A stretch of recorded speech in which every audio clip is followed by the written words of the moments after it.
कुक्कुटपालनाविषयी जर सगळ्यात जमेची बाजू काय आहे असं जर कोणी मला विचारलं तर मी सांगतो की जी जमीन तुमच्या कुठल्याही कामाला येत नाही, ज्या जमिनीमधून काहीही उगवू शकत नाही, अशी जमीन जर तुमच्याकडे असेल तर तुम्ही कुक्कुटपालनासाठी क्वालिफाईड आहात.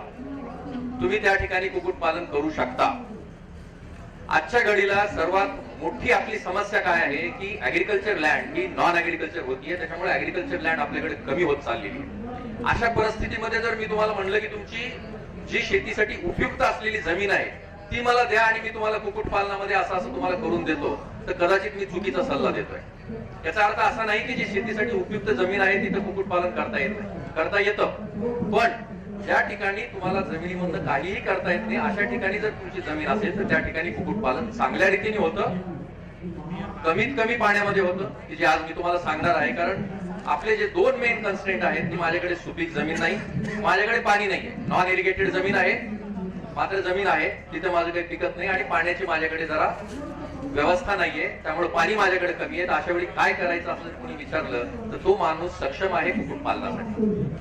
मी माझ्या जास्त वेळ घेत नाही कारण मला माहिती बऱ्याच वेळापासून तुम्ही ऐकता आहात लेक्चर. पण कुक्कुटपालनाविषयी जर माहिती द्यायचं मी सांगायचं ठरवलं तर डॉक्टर बी व्ही राव यांचं नाव घेतल्यापासून कुक्कुटपालन सुरू होऊ शकत नाही. कारण पद्मश्री डॉक्टर बी व्ही राव यांनी कुक्कुटपालन हा व्यवसाय भारतामध्ये या पद्धतीमध्ये केला आहे आणि या पद्धतीमध्ये शेतकऱ्यांना दिला आहे की जिथं आपल्याला फारसं करायची गरज नाहीये. त्यामुळं त्यांची आठवण करून मी माझ्या भाषणाला सुरुवात करतो.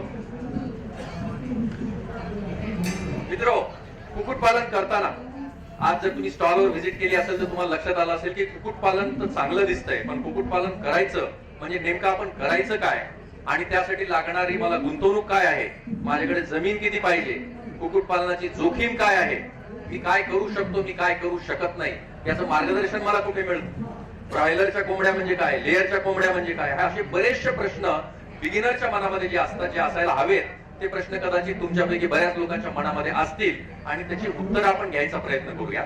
सर्वात महत्वाचं की कुक्कुटपालन मी का करावे, कुक्कुटपालन म्हणजे काय, कुक्कुटपालन करण्यास मी सक्षम आहे का. मी पहिले सांगितल्याप्रमाणे जर तुम्ही कुक्कुटपालनासाठी सक्षम असाल किंवा तुम्हाला असं वाटत असेल मी सक्षम आहे का, तर ही त्याची उत्तर आहेत.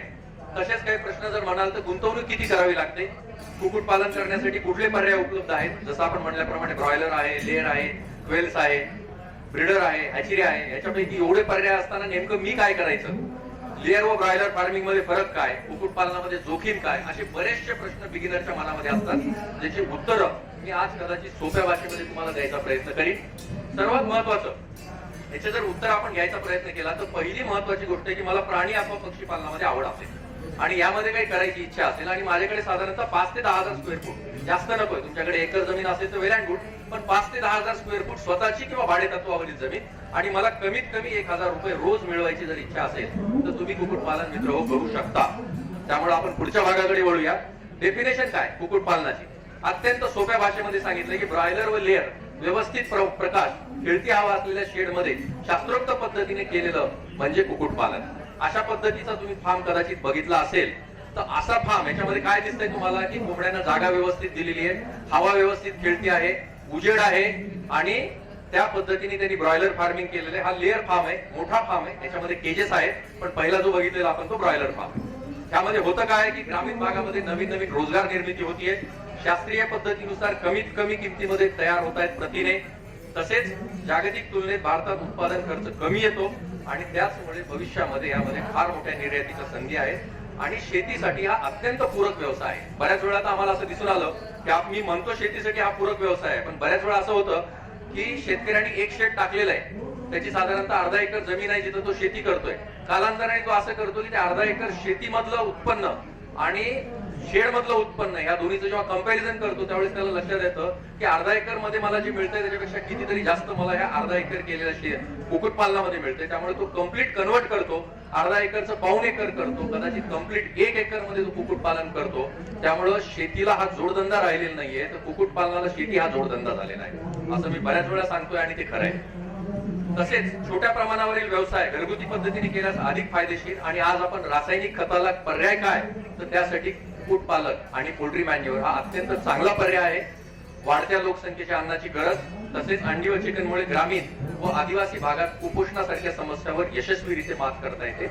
आणि मी पहिलेच सांगितल्याप्रमाणे डोंगराळ किंवा खडकाळ जमीन जर असेल तर त्याचा उपयोग कुक्कुटपालनासाठी चांगला होतो आणि शेतीचा उपयोग फक्त शेतीसाठी होतो. चित्रामध्ये दाखवलंय, तुम्ही बघू शकता की ही जमीन अत्यंत नापीक आहे, ज्या ठिकाणी काही पिकू शकत नाही अशा ठिकाणी आम्ही फार्म उभा केलेला आहे. एक पहिला ब्रॉयलर फार्म होता, त्याच्यानंतरचा लेअर फार्म होता.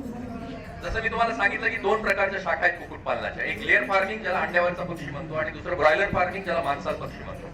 आपण दोन्हीचं थोडंसं एक शॉर्ट मध्ये बघूया. लेअर फार्मिंग म्हणजे काय किंवा अंड्यावरचा पक्षी म्हणजे काय. तुम्ही जर स्टॉलवर बघितलं असेल तर बऱ्याच लोकांना दिसलं असेल की एक प्रकारचं आम्ही तिथे मॉडेल उभा केलेलं आहे छोट्या पक्ष्यांसाठी. अशा पद्धतीचं मॉडेल आहे की जे घरगुती आहे, घरातली स्त्री बघू शकते. तुम्हाला खास करून इथे माणसं लावायची गरज नाहीये. छोटा हा फार्म आहे, 200 ते 300 पक्ष्याचा फार्म आहे आणि घराला लागून आहे, ज्यामध्ये ती स्त्री खाद्य टाकते, अंडी गोळा करते आणि दिवसातनं एकदा किंवा दोनदा पाण्याची भांडी साफ करून पाणी टाकते. अशा प्रकारचं मॉडेल हे लेअर मध्ये छोट्या प्रमाणामध्ये उपलब्ध आहे. असं मॉडेल आपल्याला करायची इच्छा असेल तर आपण करू शकतो. यासाठी गुंतवणूक जास्त लागत नाही, कारण 500 पक्षाची गुंतवणूक जर केली तर हार्डली 30 ते 35 हजार रुपये याला खर्च आहे आणि त्याच्यातनं मिळणारं उत्पन्न जे आहे त्याच्याबद्दल मी तुम्हाला सांगेनच. पण हा मोठा पद्धतीचा लेअर फार्म आहे. हा जर लेअर फार्म छोट्यातनं तुम्हाला मोठा करायचा असेल तर मोठा पण फार्म आपल्याला करू शकतो आणि अशा प्रकारे आपण अंड्याची निर्मिती करू शकतो. भारतामध्ये जर बघाल तर ह्या प्रमुख समस्या आहेत. ह्या समस्यावर जर मात करायची असेल तर अंड्यासारखा दुसरा चांगला पर्याय नाहीये, कारण आपल्याकडे प्रथिनाची कमतरता आहे, लोहाची कमतरता आहे आणि जर बायोलॉजिकल व्हॅल्यू बघितली आपण दुधाची, मांसाची तसेच अंड्याची तर तुम्हाला लक्षात येईल की 3 नंबरला अंडे आहे आणि 5 नंबरला चिकन आहे. अजून एक महत्वाची बाब, जेव्हा आपण विचार करतो की मला साधारणतः शेतीमध्ये किती प्रथिने मी तयार करू शकतो, ह्याचं जर आपण कॅल्क्युलेशन केलं, विश्लेषण तुम्हाला दिसेल. ब्रॉयलर फार्मिंग जर मी 1 एकर मध्ये केलं तर मी 45 टन प्रोटीन काढू शकतो एका वर्षामध्ये, एका एकरातनं.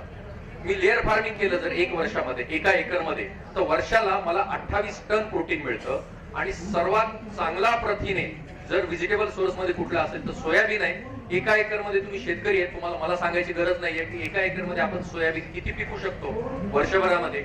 एका एकरात किंवा एका हेक्टर मध्ये सोयाबीन किती मिळतं आणि त्याच्यामधनं प्रथिने किती मिळतं तर 2 टनाच्या सुद्धा खाली एका वर्षामध्ये आपण सोयाबीन मधनं प्रथिने काढतोय. त्याच्या कितीतरी पट जास्त म्हणजे 10 पट ते 15 पट जास्त प्रथिने हे ब्रॉयलर आणि लेअर मध्ये तयार होतात. ही सगळ्यात चांगली आणि महत्वाची गोष्ट आहे कुक्कुटपालनामध्ये. तसेच या पुढे जर बघाल तुम्ही तर प्राइस अत्यंत सेन्सिटिव्ह विषय आहे हा, की आज जर तुम्ही बघाल तर महागाई ही प्रत्येक बाबतीमध्ये प्रत्येक गोष्टीमध्ये वाढती आहे. कारण काय, इनपुट कॉस्ट वाढती आहे, लेबर कॉस्ट वाढती आहे. तर ह्यामध्ये जर तुम्ही आजच्या रेट बघाल तर चिकनचा रेट साधारणतः 120 ते 40 आहे, 140. मटणाचा रेट 350, 400, 450 आहे. माशाचा रेट 300 ते 400 आहे. बीफ मिळालं तर 150 किंवा 140च्या खाली नाहीये.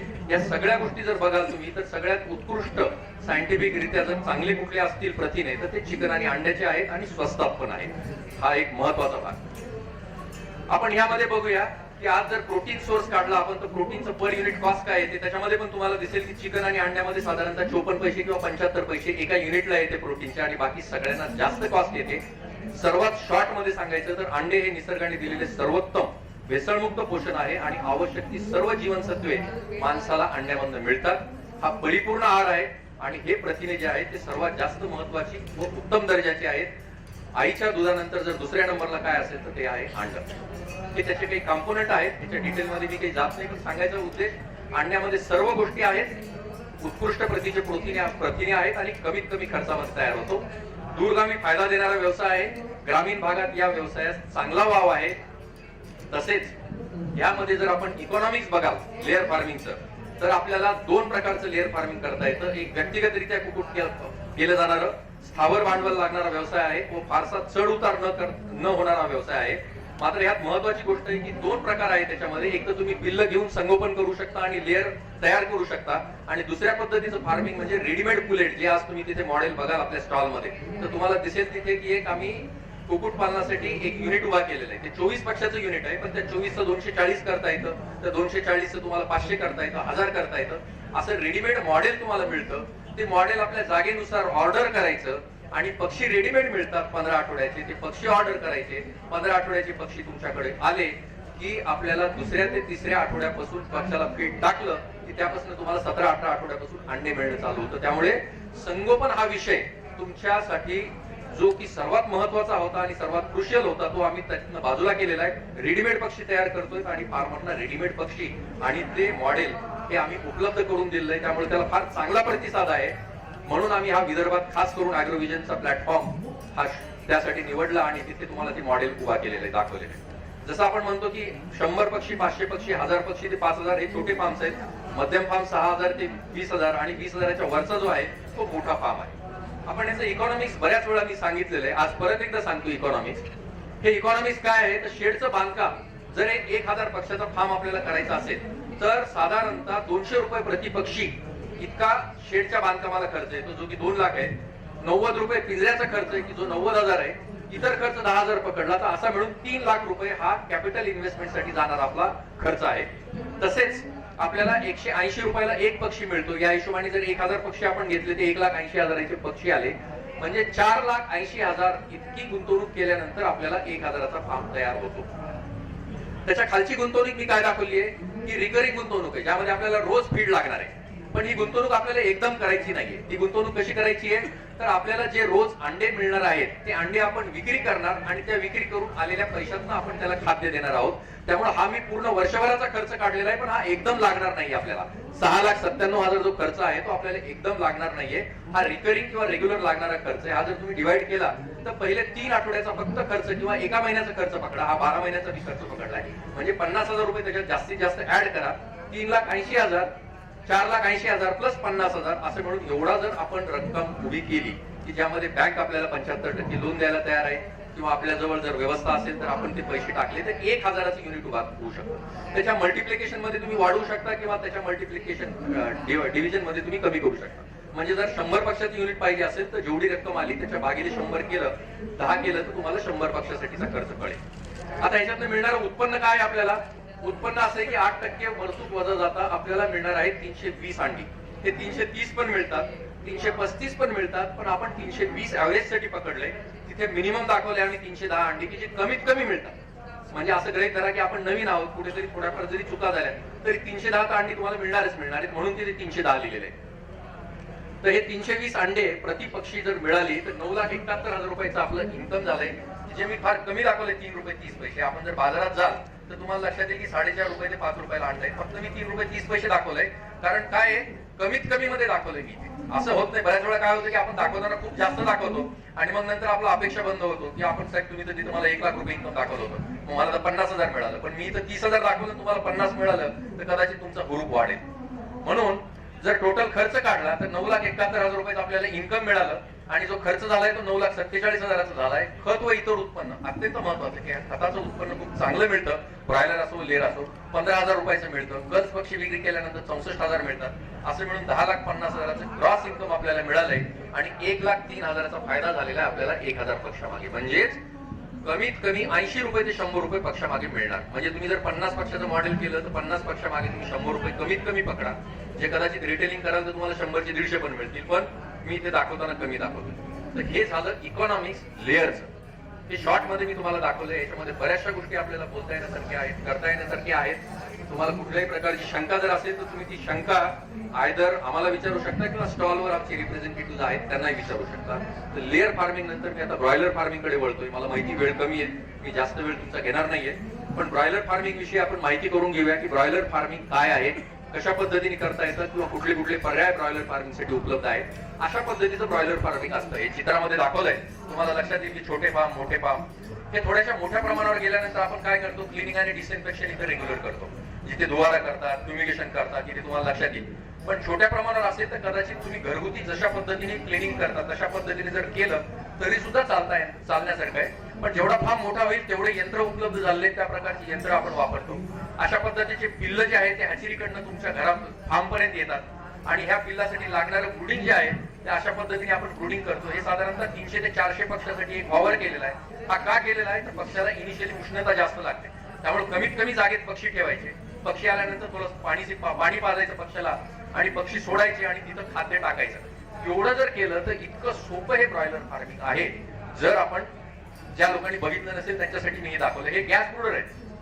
जरुरी नाही की गॅस ब्रूडर वापरायचा, आपण इलेक्ट्रिक हिटिंग पण करू शकतो. पण असे काही इन्स्ट्रुमेंट आहेत ते मी तुम्हाला दाखवतोय. इनिशियली आपण काय करतो की छोट्या फिडरमध्ये फीड टाकतो पक्ष्यांना, की जेणेकरून पक्षाला उपलब्ध व्हावं इमिजिएट बेसिसवर फीड. आणि लॅटर ऑन आपण काय करतो की मोठे खाद्याची भांडी किंवा मोठी पाण्याची भांडी. हे लसीकरण आहे. बरेचसे लोक ह्याला मिसअंडरस्टूड करतात की काहीतरी तुम्ही हार्मोन देता. हे लसीकरण आहे. हे लासोटा लस जी आहे राणीखेतच्या अगेन्स्ट मध्ये, ती नाकातनं किंवा डोळ्यातनं दिली जाते. ती फक्त लस कशासाठी आहे? कुठल्याही प्रकारचा रोग येऊ नये म्हणून आहे. अशा प्रकारची पाण्याची भांडी आहेत की जे पक्षी व्यवस्थित पाणी पिऊ शकतात. त्यामध्ये दोन प्रकार आहेत, एक स्वतःचा व्यवसाय आणि दुसरा करार पद्धतीने करण्यात येणारा व्यवसाय. तर आपण दोन्ही विषयी माहिती घेऊया. स्वतःचा व्यवसाय कसा असतो ब्रॉयलर फार्मिंग मध्ये? तर व्यवसाय करता करावी लागणारी खरेदी, पिल्ले, औषधे, खाद्य ही स्वतः करावी लागते. संगोपन स्वतःच्या जागेवरील बांधलेल्या शेडमध्ये अथवा भाडेतत्वावर घेतलेल्या जागेमध्ये आपल्याला करता येतं.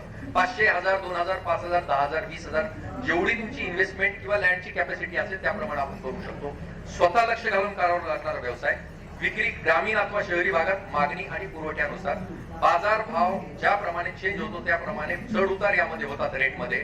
हा एक महत्वाचा भाग आहे जेव्हा आपण व्यक्तिगतरित्या फार्मिंग करतो, ज्याला आपण म्हणतो इंडिव्हिज्युअल फार्मिंग किंवा सेल्फ फार्मिंग. यामधला तोटा किंवा धोका काय आहे? तर वेगवेगळ्या वयाचे पक्षी एका जागी असल्यामुळे आपल्याला याची निगा जास्त राखावी लागते. कारण काय, मल्टिपल एज ग्रुप आपण अवॉइड करतो. आम्ही सांगतो की एका ठिकाणी एकच एज ग्रुप असावा. आणि व्यवसायात यशस्वी व्हायसाठी वर्षभरामधनं कमीत कमी 15 ते 20 उत्पादने आपल्याला घ्यावी लागतात. म्हणजे सायक्लिकल फार्मिंग करावं लागतं. सायक्लिकल फार्मिंग केल्याशिवाय आपल्याला याच्यामध्ये प्रॉफिट मिळत नाही. त्यामध्ये पण छोटे फार्म म्हणजे 5 ते 10,000, मध्यम फार्म म्हणजे 10 ते 20,000 आणि मोठ्या प्रमाणातला फार्म म्हणजे 20,000 किंवा त्याच्या वरचा फार्म म्हणजे मोठा फार्म. हे झालं इंडिव्हिज्युअल फार्मिंग विषयी. यामध्ये गुंतवणूक किती लागते? तर 250 रुपये प्रतिपक्षी एवढं भांडवल लागतं. 10 ते 12% परतावा आपण अपेक्षित करू शकतो. बाजारपेठ ग्रामीण किंवा शहरी आणि लागणारा कालावधी जो आहे तो 40 दिवसाचा कालावधी आहे. शेतात उपलब्ध असणाऱ्या गोष्टीपासून आपण शेडची बांधणी करू शकतो. जरुरी नाही की प्रत्येक वेळी तुम्हाला सिमेंटचे पत्रेच पाहिजे. तुम्ही इंडिव्हिज्युअली तुमच्या जर अवेलेबल असतील काही वस्तू तर त्याप्रमाणे लाकडी वासे वापरून करू शकतो, साधा पत्रा वापरू शकतो. फक्त त्यावर गवत टाकावं जेणेकरून ते थंड राहील व थंडी व उष्णतेपासून त्याचा बचाव होईल. एवढ्या साध्या गोष्टी जर पाळल्या तर आपण अशा प्रकारचे शेड जे आहे ते आपण बांधू शकतो. यामध्ये डिटेल दिलेले आहेत की साधारणतः साईड हाईट किती पाहिजे, त्यानंतर ओव्हरहँग किती पाहिजे. इथे मी तुम्हाला दाखवलंय राईट आणि रॉंग. याच्यामध्ये डायरेक्ट ऊन किंवा डायरेक्ट पाऊस जाऊ नये म्हणून आपण थोडासा ओव्हरहँग घेतो बाहेरच्या साईडला, जेणेकरून उन्हापासून बचाव होतो. त्या पद्धतीचं शेड बांधलेलं आहे. हा आतला भाग आहे शेडच्या आतला. जर तुम्ही बघाल तर लक्षात येईल तुम्हाला की तुम्ही सेंटरला सुद्धा सपोर्ट देऊ शकता. जरुरी नाही की फक्त साईडला द्यायचे. ते डिपेंड्स तुम्ही ज्याप्रमाणे बांधकाम करता त्याप्रमाणे तुम्ही शेड करू शकता. उद्देश एवढाच आहे की पक्ष्याचा बचाव व्हावा थंडीपासून आणि पावसापासून. अशा पद्धतीचे शेड आहेत. एका फार्मवरून, एका शेडवरनं दुसरं शेड, दुसऱ्यावरनं तिसरं, असे केलेले काही फार्म्स तुम्हाला बघायला मिळतील. कुणाला जर बघायची इच्छा असेल तर नागपूरमध्ये आपण व्यवस्था करू शकू बघायची. हे इनिशियल तुम्हाला फार्मिंग दिसेल की पहिल्या आठवड्याचं फार्मिंग आहे. त्याच्यानंतर आपण वळूयात. दुसरा भाग जो आहे तो करार पद्धत. आम्हाला बऱ्याच लोकांचा फोन येतो की जर ते कॉन्ट्रॅक्ट फार्मिंग जे आहे त्याच्याबद्दल आम्हाला माहिती सांगा. बऱ्याच ठिकाणी आम्ही काय केलंय की ज्या ठिकाणी आम्ही पोहोचू शकत नाही त्या ठिकाणी आमचे असोसिएट किंवा फ्रँचायझी आहेत त्यांना सुद्धा आम्ही करार करण्याबद्दल माहिती दिली आणि ते लोक पण उत्सुक आहेत. नागपुरात पण काही लोक करार करतायत. त्याच्याबद्दल थोडीशी माहिती घेऊया. शेतकरी व कंपनी यांच्या दरम्यान करार होतो. कंपनीकडून 1 दिवसाची पिल्ली, लागणारी खाद्य, औषधे व पक्षाची विक्री जी आहे ती कंपनी करते. सगळ्या गोष्टी ज्या आहेत त्या कंपनीकडे असतात. रिस्पॉन्सिबिलिटी कंपनीची असते. मात्र शेतकऱ्यास मोबदला म्हणून पक्षाच्या वजनानुसार पैसा मिळतो. फायदा किंवा नुकसान झालं तर हे कंपनीचं होतं. शेतकऱ्याला त्याच्यामध्ये फायदा किंवा नुकसान मध्ये भागीदार केलं जात नाही. त्यांना मोबदला दिला जातो. मात्र ह्या गोष्टी महत्वाच्या आहेत. पक्षाचे वजन, लागणारं खाद्य, मरतूक आणि अत्यंत उत्तम व्यवस्थापन की जे फार्मर करू शकतो आणि करायला अपेक्षित आहे. म्हणजे हा करार याच्या दरम्यान काय होतो तर शेतकऱ्यांनी काय करायचं आणि कंपन्यांनी काय करायचं हे जर बघितलं तर शेतकऱ्याकडनं शेड, उपकरणे, वीज, पाणी, कामगार इत्यादी व्यवस्था. शेतकऱ्यास मोबदला म्हणून प्रति किलो पक्षाच्या वजनानुसार पैसे मिळतात. कंपनीकडून 1 दिवसाची पिल्ले, लागणारी खाद्य, औषधे तसेच लस पुरवठा केली जातो. सर्व प्रकारचे तांत्रिक मार्गदर्शन कंपनी देते. पक्षाची विक्री कंपनी करते. फायदा किंवा नुकसान जर झाला तर तो कंपनीचा होतो. तो शेतकऱ्याचा फायदा किंवा नुकसान होत नाही. त्यामुळे त्याची मोठी जबाबदारी कळते. याचं इकॉनॉमिक्स मी जसं लेअरचं दाखवलं तसं याचं दाखवतोय. जर 5000 पक्षाचं आपण एक मॉडेल तयार करायचं ठरवलं तर खर्च काय येईल? 170 रुपये प्रतिपक्षी एवढं कन्स्ट्रक्शन कॉस्ट आहे. म्हणजे 8.5 लाख रुपयाची कॉस्ट येते. 20 रुपये प्रतिपक्षी उपकरणं लागतात. फीडर वॉटर म्हणजे साधारणतः 1 लाखाचे उपकरण झाले. 10 रुपये इतर खर्च म्हणजे 50,000 असं मिळून 10 लाखाचा खर्च हा झालाय. तूस हा जो रिकरिंग खर्च आहे 2 रुपये प्रतिपक्षी एवढा तूस लागतो. म्हणजे 10,000 रुपयाचा तूस. इतर खर्च 10,000 असे म्हणून 20,000 आणि 5% मरतूक पकडून आपल्याला वजन मिळतं 10,450 आणि 4 रुपये ग्रोईंग चार्जेस. इथे पण मी मिनिमम पकडले. ₹4 किलो मागे ग्रोइंग चार्जेस, की जे आज आम्ही ₹4.75 देतोय, पण ₹4 ग्रोइंग चार्जेस मिळाले तर साधारणतः ₹41,000 मिळतात. किरकोळ उत्पन्न ज्याला आपण खतापासून मिळतो ते ₹2.10 असं मिळून एकूण 51,800, एकूण खर्च 20,000 मायनस करून 31,000 झाला. आणि 6 बॅचेस जर वर्षभरामधून गेल्या तर हे साधारणतः आपल्याला 1,80,000 इतकं उत्पन्न एका वर्षामागे मिळतं. याच्याबद्दल आपण काही जाणून घेऊया की जे लोक डायरेक्ट ह्याच्यामध्ये आहेत ते लोक काय म्हणतात. म्हणजे मी तुम्हाला सांगण्यापेक्षा ते लोक काय म्हणतात याच्याबद्दल जास्त आवश्यक आहे. तर मी ह्याच्याबद्दल थोडीशी माहिती तुम्हाला देतो की हा आमचा एक फार्मर आहे पुण्यातला, की ज्याचा इंडिव्हिज्युअल फार्मिंग आहे, जो दुसरी पास आहे, की ज्याचं साधारणतः अर्धा एकर शेत होतं आणि तो शेतकरी आज कॉन्ट्रॅक्ट फार्मिंग मध्ये या लेवलला पोहोचलाय. संदीप चंद्र पवार, गाव पोनकुरवाडी, तालुका इंदापूर, जिल्हा पुणे. मी अगोदर शेती व्यवसाय करत होतो 2006 पासून. त्याच्या अगोदर 2006ला बँकेस बरोबर ॲग्रीमेंट करार केला आणि 3,000 पक्ष शेड चालू केला. आणि तिथून 3,000 पक्षाचा शेड चालू करत करत परवडायला लागलं, पैसे चांगले भेटायला लागले. मग नंतर बँक लोनमध्ये चेक हे जमा व्हायला लागले. बँकेनं चेक बघून मला लोन दिलं आणि लोन दिल्यानंतर 5,000 पिलाचं मी वाढवलं. मग त्यातून बी चांगले पैसे मिळत गेले. बँकेचं पहिलं लोन फेडून दुसरं काढून परत हे दुसरं 5,000 पिला शेड तयार केलं. असे मिळून 10,000 पिलाचं शेड चालू आहे आता माझं. तर या 10,000 पिलातून बऱ्यापैकी उत्पन्न मिळते मला चांगले. परपक्षी एक 6-7 रुपये एका किलोला आम्हाला रेट बसतोय. आणि स्वतः आम्ही करतो, आमची फॅमिली, आम्ही नवरा बायकोच, 2 मुलं 1 मुलगी शाळेला. आम्ही स्वतः लेबर बिबर काय लावत नाही, स्वतः कामं करतो.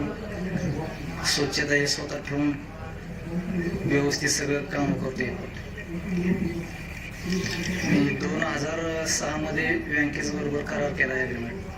तर आता चालू वर्षाला मला 1 वर्षात 6 बॅचेस गेल्या माझ्या. तर 6 बॅच मध्ये मला सरासरी मी उत्पन्न काढलं तर 7,62,226 रुपये इतकं उत्पन्न झाले माझं वर्षाचं. तर त्याच उत्पन्नावर आता माझी परिस्थिती चांगली सुधारत गेली. शेतीत बी आता डाळिंब वगैरे आहे आणि पाणी जरी कमी असेल तर मी आता पाईपलाईनचा 20 लाख रुपये खर्च करून पोल्ट्रीसाठी, शेतीसाठी मी लिफ्ट आणायला लागलोय. म्हणजे ह्या पोल्ट्रीच्या ह्याच्यावरच माझं सगळं चाललेलं आहे सध्या. काय असेल ते जेवढं काय पुढं कामं करतो ते पोल्ट्रीवर उत्पन्न येतं. ह्या अडचणी मी सगळी पुढची कामं करत चाललेलो आहे. माझी चांगली परिस्थिती पोल्ट्रीमुळे सुधारत चाललेली. आणि बँकेचं जसं ॲग्रीमेंट केलंय 2006 पासून, तर त्याच कंपनीकडे मी आतापर्यंत काम करतोय आणि त्याच कंपनीला बक्षीस देतोय वाढवून. आतापर्यंत कुठलीही कंपनी बदलली नाही, कुठल्या कंपनीकडे गेलेलो नाही. आणि आता जवळजवळ 6-7 वर्ष 10 वर्ष होत आलं बँकेकडेच काम करत राहिलेलं आहे. तर कसं आहे, आता शेतकरी बांधवाला एकच सांगायचं मला की बाबा पोल्ट्री धंदा हे म्हणजे सगळ्यात चांगला आहे. कमी खर्चात आणि थोड्या दिवसात 40 दिवसात लॉट जातो. आपल्याला काय टेन्शन नाही. डॉक्टर लोक येतात कंपनीचे, खाद्य पुरवत्यात जागेवर, आम्हाला लोक खाली करायला येतात. 40 दिवस झाले त्यांचं ते घेऊन जातात. 8 ते 10 दिवसात आपल्याला खात्यावर पैसे जमा होतात. आणि त्याच्यामुळं दुसरीकडे जे इकडं तिकडं पळत बसण्यापेक्षा, आता शिक्षण माझं दुसरे असताना मला पर महिन्याला मी हिशोब काढला तर 60,000 ते 70,000 रुपये मला महिना पडतोय. पण तुम्ही 5 आणि 10,000साठी पुण्याला जर तुम्ही नोकरीसाठी पळत असाल सगळं घरदार सोडून, तर ही बरोबरच नाही. कारण आपल्या शेतीत थोडं जरी पाणी रोजच्याला कमीत कमी 1 टँकर 10,000 लिटर जर पाणी असेल तर तुम्ही 10,000 ते 12,000 पक्षाची पोल्ट्री आरामशीर समजू शकता. आणि पर महिन्याला तुम्हाला 60,000 ते 70,000 रुपये पेमेंट येतेच. खताचं धरलं, बॅगा धरल्या, रिकाम्या सगळं जर धरलं तर तुमच्या कुठल्याही नोकरीलाही व्यवसाय ऐकू शकत नाही. तर सगळ्यांनी जर ह्या धंद्यात आरामशीर कुणीही बी करू शकू शकतोय. कारण डॉक्टर येतात, त्यांची ते मेडिसिन देतात कंपनीवाले. काय असेल प्रॉब्लेम तर त्यांचं ते बघतात. रोग आहे, आपल्याला काही टेन्शन नाही. आपण जे सांगाल ते व्यवस्थित काम करत राहिलं तर पोल्ट्रीत कुठलीच अडचण येत नाही. आतापर्यंत मला आलीच नाही 10 वर्षामध्ये. कारण ह्याच्या आधीवर बी मी कुठं गाडी घेतली, मारुती धंद्यावर गेलो, पॅसेंजरला कुठल्याही धंद्यात काय सुद्धा नाही. दुसऱ्याच्यात काम बी केलं मी, पण काय नाही. जसं पोल्ट्रीत मी उतरलो ह्या धंद्यात तर माझं एकदम नशीब उघडल्यासारखं झालेलं आहे. आता सध्याला जी एवढी उलाढाल चालली माझी लाखावर, जवळजवळ मी आता माझ्याकडे 4 एकर शेती होते. तर या 10 वर्षात असंच बँकचं लोन घे, पोल्ट्री बांध, पोल्ट्री करत करत रानातलं उत्पन्न हे करत अजून मी दुसरं 21 लाखाचं 3 एकर क्षेत्र घेतलेलं आहे मी इथं. तर त्यातून आता उत्पन्न वाढत राहिलं. अजून असं वाटतं की त्या सुद्धा क्षेत्रात जाऊन मला पोल्ट्रीचाच व्यवसाय अजून थोडा चालू करावा. आणि कुठेही घराजवळ असो काय असो, स्वच्छता जर पोल्ट्रीमध्ये असेल, कोरडं जर आलं, कुठं ओलं नाही झालं भूस, तर काय वास येत नाही, काही सुद्धा नाही, स्वच्छता आहे, कुठले रोग राहत नाही, अजिबात कुठले टेन्शन नाही पोल्ट्री धंद्यामध्ये. मी घराजवळ जर वस्तीवर असेल तर घराजवळ सुद्धा करू शकता. काय माझी गावापासून थोडे 2-3 किलोमीटरवर जरी असेल तरी चालते पोल्ट्री. काय असं लय गावापासून लांब आहे, मी करू शकत नाही असं बी काय नाही. आणि पोल्ट्री म्हणजे काय 24 तास म्हणजे काम करायचं नाही, सकाळ संध्याकाळ एवढंच काम करून शेतीतला व्यवसाय सुद्धा मी पूर्ण लक्ष देऊन हँडल करतोय. आम्ही नवरा बायको कुठलीही लेबर सुद्धा लावत नाही, आम्ही काय नाही. जेवढं काय पोल्ट्रीमध्ये करतो ते सगळे ऍक्टिव्हमध्ये आम्ही पडदं बिडदं सगळे हँडलवर उचलायचं केलेलं आहे. पाऊस येऊन द्या, तुमचा काय येऊन द्या, 1-5 मिनिटांमध्ये आमची लहान पोरं म्हणलं तर पडद्यावर उचलतात, खाली सोडतात. त्याच्यामुळं पावसाचं टेन्शन नाही की बाबा वारा आला तर पोल्ट्रीमध्ये वारा जाईल, पक्षी भिजतील, तुशी ओलं होईल, खाद्य ओलं होईल, असं कुठलंही नाही. थोडं डोक्यानं जर केलं, माझं शिक्षण दुसरीच आहे पण हे पूर्ण लक्ष पोल्ट्रीत घालून, आणि मला नाद पोल्ट्रीचा जास्त आहे, जिद्दीनं पोल्ट्रीत करतो ना. आतापर्यंत बँकेच कंपनीनं सुद्धा त्यांना ठरवलं की बाबा ह्यांचा रिझल्ट एक फेल नाही. आणि माझ्याकडे पूर्ण रिसीट आलेले आहेत की बाबा किती पैशाचं, 1 लाखाच्या पूर्ण सगळ्या रिसीट आहेत माझ्याकडे. फार 1 लाखापासून ते 1.5 लाखापर्यंत 1,70,000 पेमेंट घेतलंय 10,500 पक्षामध्ये. मग ह्याच्या पलीकडे अजून काय करू शकणार आहे मी पोल्ट्री धंद्यात. आणि दुसरं रानातलं उत्पन्न काय, 1 एकर जरी ऊस लावला तर त्याला 1.5 वर्ष सांभाळून बी त्यात काय पैसे भेटत नाही. पोल्ट्री म्हणजे माझा 10 एकर ऊस म्हणून मी पोल्ट्रीलाच सांभाळतो. कारण माझा ऊस जेवढं 10 एकरात ऊसाचे पैसे होतात तेवढं माझं 11,500 पक्षामध्ये ऊस तेवढं पैसे मला मिळू शकतात. त्याच्यामुळे मी 99 ते 100% पोल्ट्रीकडे माझा जीव लावून मी लक्ष देतो. बाकी धंद्याला एक वेळेस मी कुठलाही धंदा तिकडे जायचं असेल, कुणाच्या लग्नाला असो, कुणाच्या कार्यक्रमाला असो, ते टाळतो. पण पोल्ट्रीचं पूर्ण काम करूनच माझं पुढचं काय असेल ते मी लक्ष देऊन काम करतो. पण पोल्ट्रीकडे माझा कुठलाही हालगर्जीपणा येत नाही. आज मला मी जवळजवळ 9 ते 10 वर्ष झाले ह्या धंद्यात असल्यामुळं कुठलाही रोग आला, कुठला काय झाला तर मी पूर्ण ते हँडल करू शकतो, मेडिसिन देऊन हे करून. कारण माझा रिझल्ट असा मी आतापर्यंत फेल जाऊन दिलेला नाही. ह्या 2 ते 3 वर्षामध्ये तर पूर्णच अनुभव घेतलेला आहे. त्याच्यामुळे 2-2.5 वर्षामध्ये माझा एकही रिझल्ट फेल गेलेला नाही.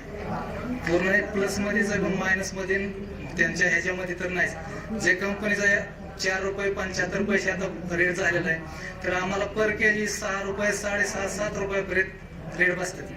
ह्या हिशोबानं पोल्ट्री धंदा म्हणजे चांगलाच आहे. सगळ्याला सांगायचं एकच की शेतकऱ्यांना कुठल्याही कुणालाही पोल्ट्री धंद्यात यायचं असेल तर एकदम चांगला धंदा आहे. आणि मन लावून केलं तर चांगला धंदा आहे. तुम्ही जर बाबा खर्चाला केलंय, नुसतं दिसायला चांगलं आहे ह्या हिशोबानं केलं तर नाही, त्यात तुम्ही काम लक्ष देऊनच करावं लागणार जे काय करायचं की बाबा 24 तास राहावं असं बी नाही.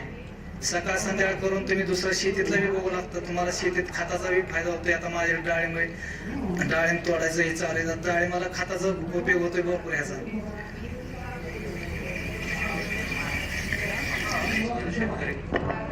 सॉरी मी तुमचा जास्त वेळ घेत नाही, पण दुसरा एक लोकांची एक शंका असते की आम्हाला बँकेसाठी काय करावं लागेल किंवा बँक आम्हाला लोन देते किंवा नाही देत. तर एक 5 मिनिटाचा मी बँकेच्या माणसाचा जाऊन इंटरव्ह्यू घेतलेला आहे की जो स्टेट बँकेचा मॅनेजर आहे. तर त्यांचं जर ऐकायचं असेल तर मी तुम्हाला एक 2 ते 3 मिनिटाची क्लिप ऐकवतो की जे स्टेट बँकेचे अधिकारी आहेत. मी निलेश कुमार पाटील, भारतीय स्टेट बँक कृषी वाणिज्य शाखा पुणे येथे व्यवस्थापक कृषी विशेषज्ञ म्हणून कार्यरत आहे. मी भारतीय स्टेट बँकेत गेली 28 वर्ष कृषी वित्त पुरवठा या विभागात काम करत आहे. बँक पोल्ट्री व्यवसायासाठी कर्ज वित्त पुरवठा उपलब्ध करून देत असते. पोल्ट्रीमध्ये 2 प्रकार आहेत, एक ब्रॉयलर आणि लेअर. याच्या व्यतिरिक्त हॅचरी हा सुद्धा पोल्ट्रीच्या अंतर्गत येणारा व्यवसाय आहे. जे पिल्लू असतं ते 45 दिवस शेतकऱ्यांनी सांभाळायचं असतं. त्याला व्यंकटेश्वरा हॅचरीज वेळोवेळी खाद्य आणि त्याचे औषध याचे मार्गदर्शन करत असतात. त्याचप्रमाणे लेअर ही अंड्याच्या उत्पादनासाठी ती वेगळी जात आहे. भारतीय स्टेट बँक लेअर साठी सुद्धा वित्त पुरवठा करत असते.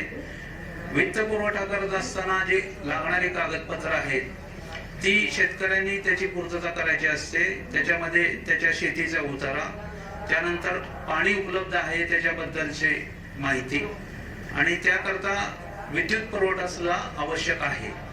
त्याचप्रमाणे त्यांच्याकडे जी जमीन आहे ती लेअर फार्मिंगसाठी थोडी उंचावर असलेली जमीन आवश्यक आहे. त्यानंतर याच्यामध्ये त्या शेतकऱ्यांनी याचं ट्रेनिंग घेणं आवश्यक आहे. याचे 3 आठवड्याचे किंवा 1 महिन्याचे कोर्सेस उपलब्ध आहेत.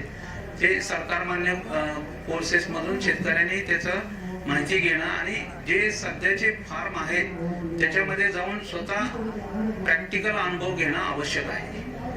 त्याचप्रमाणे हॅचरी करता त्यांच्या हॅचरी बरोबर सुद्धा टायप अरेंजमेंट हवी, जेणेकरून त्यांना पक्षी उपलब्ध होतील. त्यानंतर जी मिळणारी उत्पन्न होणारी अंडी आहेत ते कुठे, त्याचं मार्केटिंग कशा प्रकारे करणार याची सुद्धा त्या शेतकऱ्यांना माहिती असणे आवश्यक आहे.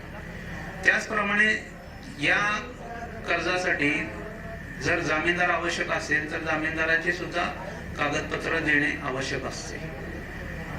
लेअर फार्मिंग मध्ये शेतकऱ्यांना जे पक्षी घ्यायचे ते व्यंकटेश्वर हॅचरी कडून उपलब्ध आहेत. ते योग्य दरामध्ये पक्षी उपलब्ध करून देतात. त्यानंतरची जी सुविधा आहे म्हणजे पशुखाद्य म्हणा किंवा जे पक्ष्यांना लागणारे औषधं वगैरे ते त्यांच्याकडून त्याची व्यवस्था होते. त्याचबरोबर कुक्कुटपालनामध्ये ब्रॉयलर ही सुद्धा एक स्कीम आहे. त्याच्या अंतर्गत जे शेड उभे करायचे आहेत ते शेतकऱ्यांनी स्वतः उभे करायचे असतात. त्यामध्ये जे पक्षी आहेत ते कंपनी ज्याच्याबरोबर तुमचे टायप अरेंजमेंट आहे ती कंपनी उपलब्ध करून देते. पक्षी त्याचं खाद्य आणि औषधे ही सुद्धा कंपनी सेवा देते. फक्त त्याचे 45 दिवस त्याची वाढ करून कंपनी परत बायबॅक मध्ये ते पक्षी विकत घेते. याकरता किमान जे पक्ष्यांचे म्हणजे युनिट साईज आहे ती 5000 पक्षी तरी किमान असले पाहिजेत. म्हणजे मग त्याच्यामध्ये त्या शेतकऱ्याला तिथून फायदा होऊ शकतो. याकरता सुद्धा जमीन ही समतल हवी, त्यानंतर त्याचं पाण्याची सोय हवी. याकरता सुपीक जमिनीची आवश्यकता आहे असं काही नाही आहे. या ब्रॉयलर स्कीम मध्ये शेतकऱ्यांना वर्षभर चेनने पैसे उपलब्ध होऊ शकतात. या अशा ब्रॉयलर आणि लेअरच्या अशा या आमच्या शाखेतून अनेक स्कीम्सना आम्ही वित्त पुरवठा केलेला आहे. आमच्याकडची सर्व खाती ही सुरळीत सुरू असून त्यांची परतफेड वेळेवर होते. कारण शेतकऱ्यांना याच्यातून चांगला नफा होतो. त्यामुळे बँकेचे पैसे परत येण्यास कुठलीही अडचण येत नाही. या व्यवसायाकरता बँक प्रकल्प किमतीच्या 75% वित्त पुरवठा करते. 25% ही रक्कम शेतकऱ्याला स्वतःचं मार्जिन म्हणून याच्यामध्ये आणणं आवश्यक आहे. पोल्ट्री व्यवसायाकरता जो प्रोजेक्ट रिपोर्ट हवा असतो तो व्यंकटेश्वर हॅचरी प्रोजेक्ट रिपोर्ट बनवून देते.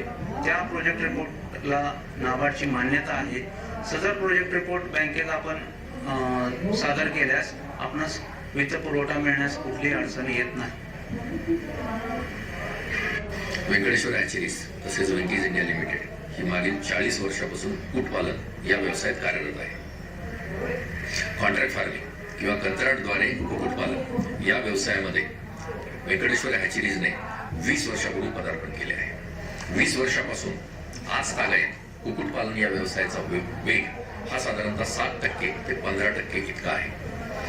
पण कंपनीने जेव्हा कुक्कुटपालन व्यवसाय कॉन्ट्रॅक्ट फार्मिंगद्वारे करायचा विचार केला त्यावेळेस सर्वात महत्त्वाचे आणि सर्वात प्रामुख्याने शेतकरी व शेतकऱ्यांची समस्या यावर त्यांनी सहानुभूतीने विचार केला.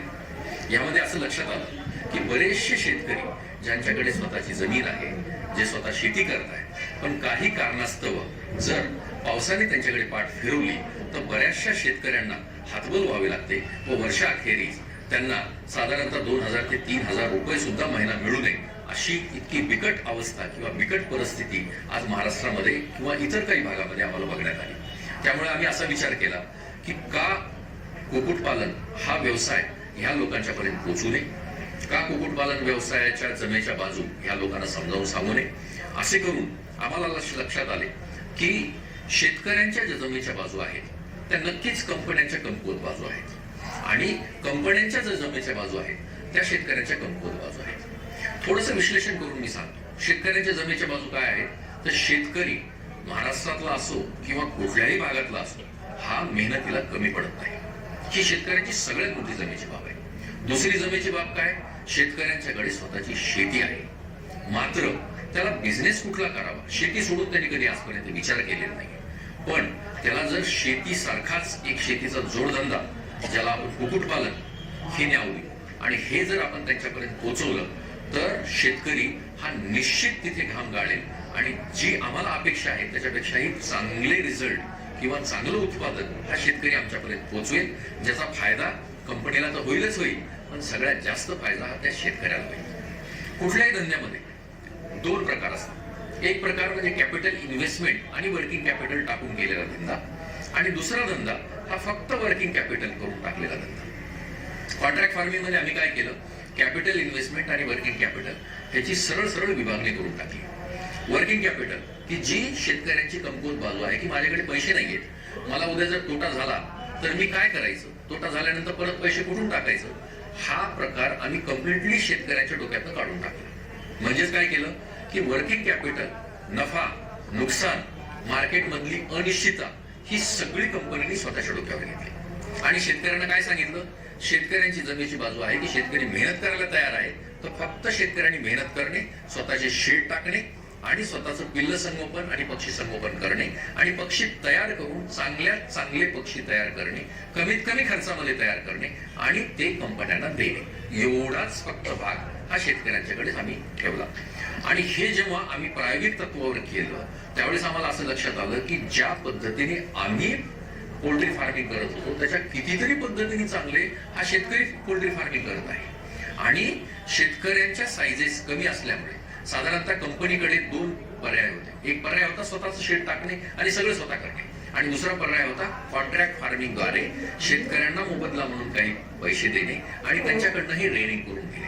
तेव्हा आम्हाला असं लक्षात आलं की शेतकऱ्यांच्याकडनं जे रेनिंग करून घेतलेले पक्षी आहेत त्याची उत्पादकता कंपन्यांनी स्वतःच्या फार्मवर उत्पादन केलेल्या पक्षापेक्षा केव्हाही चांगली आहे आणि ह्याच्यामध्ये आम्ही प्रॉफिट शेअरिंग बेसिसवर कंपन्यांना प्रॉफिट शेअरिंग बेसिसवर कंत्राटद्वारे शेती करणाऱ्या फार्मरला आम्ही इन्व्हाइट केलं.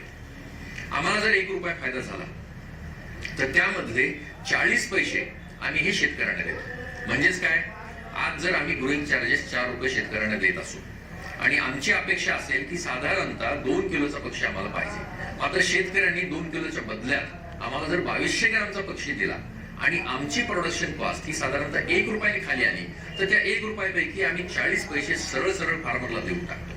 म्हणजेच फार्मर जितकी जास्त मेहनत करेल, कमीत कमी पैशामध्ये जितकं जास्त उत्पादन किंवा जास्त उत्पन्न घेईल तेवढा पैसा हा शेतकऱ्यांना जास्त मिळेल, मार्केटमधली अनिश्चितता राहणार नाही आणि शेतकऱ्यांना या दृष्टिकोनातून शेतीला जोडधंदा किंवा शेतीवरची डिपेंडन्सी कमी करून जास्तीत जास्त दुसऱ्या धंद्यावर डिपेंडन्सी आपली कशी राहील हा विचार करून हा पर्याय आम्ही आमच्याद्वारे शेतकऱ्यांना देत आहेत.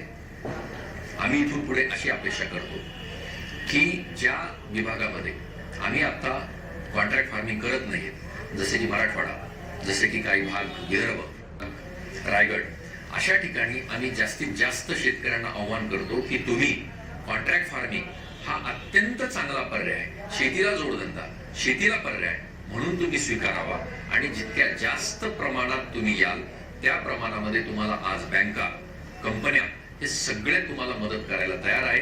त्यामुळे कॉन्ट्रॅक्ट फार्मिंग हा बिझनेसचा ऑप्शन म्हणून तुम्ही विचार करावा आणि जास्तीत जास्त संख्येने या बिझनेसकडे वळावं असं मी कंपनीतर्फे आपणाला विनंती व आवाहन करतो. धन्यवाद. थोडासा वेगळा एक्सरसाइज केलाय मी यावेळेस, कारण प्रत्येक वेळी मी ठरवत होतो की आपण जायचं, फार्मरशी बोलायचं आणि फार्मरशी बोलल्यानंतर त्या गोष्टी सांगायच्या. समोर कोणीतरी इन केलेला माणूस उभारलाय आणि तो उभारलेला माणूस तुम्हाला सांगतोय, बऱ्याच वेळा ते अपीलिंग होत नाही. म्हणून आम्ही शेतावर गेलो, जे शेतकरी ऍक्च्युअली करतायत त्यांची मुलाखत घेतली, त्यांना म्हणलं तुम्हाला जे वाटतं ते सांगा, जे अनुभव आहेत तुमचे ते सांगा. बँकेच्या अधिकाऱ्याकडे गेलो, म्हणलं तुमच्याकडे कदाचित सगळे शेतकरी येऊ नाही शकणार, तर तुम्ही त्यांना काय मार्गदर्शन करू शकता ते सांगा. त्यामुळे त्यांच्याकडे गेलो आम्ही आणि त्यांचा इंटरव्ह्यू घेतला आणि फायनली कंपनीचा माणूस म्हणून मी त्याच्यामध्ये बोललेलो आहे. तर मला वाटतंय मला जे काही सांगायचं होतं ते कमीत कमी शब्दामध्ये मी यावेळेस सांगायचा प्रयत्न केला.